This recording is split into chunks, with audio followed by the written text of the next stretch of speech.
ప్రభు యొక్క ఘనమైన నామాన్ని బట్టి ప్రతి ఒక్కరికి వందనాలు చెల్లిస్తున్నాను.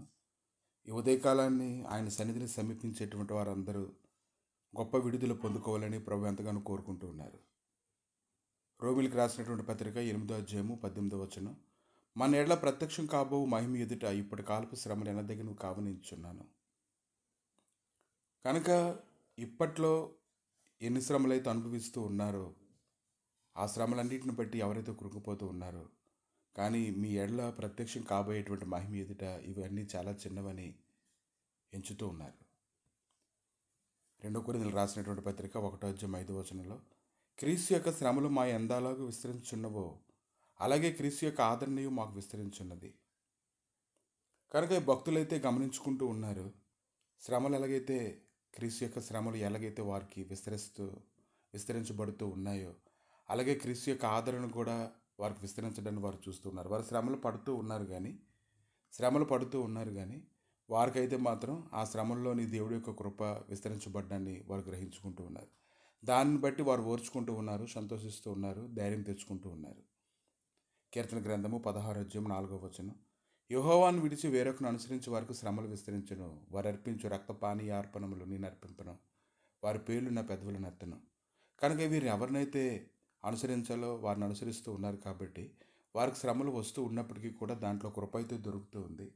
అలా దొరుకుతూ ఉన్నప్పుడు వారికి ఎటువంటి ప్రతిఫలం దొరుకుతుందో వారు గ్రహించుకుంటూ ఉన్నారు. ఇంకా శ్రమ అయితే ఓర్పు అయితే పరీక్ష నిరీక్షను కలుగుజేయని ఎరిగి శ్రమల యందు వారు అతిశయపడుతూ ఉన్నారు. క్రీస్తునందు విశ్వాసం ఉంచడం మాత్రమే కాక ఆయన పక్షమున శ్రమపడుట వారికి ఎంత ఇష్టంగా అనిపిస్తుంది. కాబట్టి ఈరోజు ఆయన నామం కొరకు ఎన్ని శ్రమలైతే అనుభవించాలో వాటన్నిటిని అనుభవించడానికి వారు అట్టి రీతిగా సిద్ధపడుతూ ఉన్నారంటే కేవలం దేవుడి యొక్క సమాధానం వారిని విస్తరించబడ్డాన్ని మనం చూస్తూ ఉన్నాము. నా యందు మీకు సమాధానం కలుగునట్లు ఈ మాటలు మీతో చెప్పుచున్నాను. లోకంలో మీకు శ్రమ కలుగు, నాయనను ధైర్యం తెచ్చుకోండి, నేను లోకంను జయించి ఉన్నానని అతను మాట్లాడుతూ ఉన్నారు.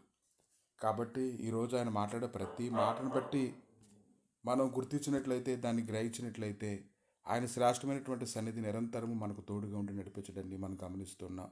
భక్తుల జీవితాల్లోని సంభవిస్తున్నటువంటి ప్రతి పరిస్థితి కానీ గమనించినట్లయితే వారి జీవితంలో శ్రమలు ఎలాగైతే విస్తరిస్తూ ఉన్నాయో ఆయన కృప కూడా అలాగే విస్తరిస్తుందని గ్రహిస్తున్నట్లే నువ్వు ఆయనలో వేరుపారి లోతుగా వెతికినట్లయితే ఖచ్చితంగా ఆయన ఎలాంటి కృపను నీకు అనుగ్రహిస్తున్నాడో నువ్వు తెలుసుకోగలుగుతావు. కనుక అటువంటి గొప్ప కృపా సన్నిధి సమాధానం నీ తోడుగా ఉందని నువ్వు ఎరిగి అన్ని విషయాల్లో ప్రార్థన కోరుకొని అనేక మంది ప్రార్థన చేస్తుండగా నువ్వు పరుగులెత్తినప్పుడు శ్రేష్టమైనటువంటి లాభాన్ని పొందుకొని నువ్వు ఖచ్చితంగా ఆయన ఎందుకు సంతోషిస్తావు, ప్రతి శ్రమ నుంచి విడిపించబడతావు. కాబట్టి క్రీస్తు ఊరికినే మన కొరకు శ్రమ పడలేదు, మనల్ని విడిపించడానికే ఆయన శ్రమను ఉందారు. కాబట్టి దాన్ని మనం గుర్తుపెట్టుకొని ఆయన సన్నిధిలో మనం పరుగులెడుతూ శ్రేష్టమైనటువంటి మహిమను మనం పొందుకోగలగాలి.